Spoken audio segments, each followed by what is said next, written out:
Em đừng đi xa quá, xin em đừng đi em nào. Một lần này nữa thôi để anh được ôm lấy, được chăm sóc em, được bên em mỗi ngày, để từng khoảnh khắc mãi có em ở đây.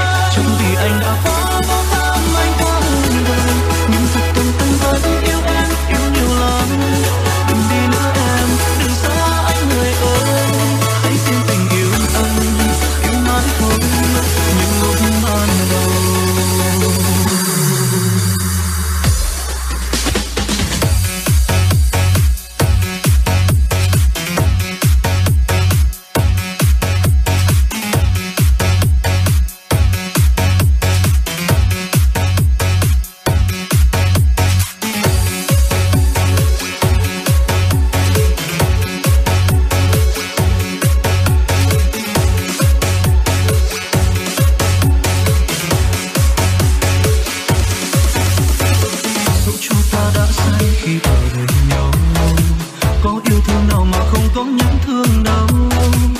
Chẳng chỉ là những giận hờn khi em khóc, nhưng em biết đấy anh yêu em đến thế nào.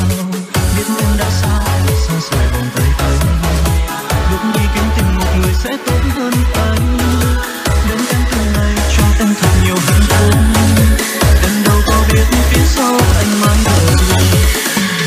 Em đừng đi xa quá, xin em đừng đi em nào. Một lần này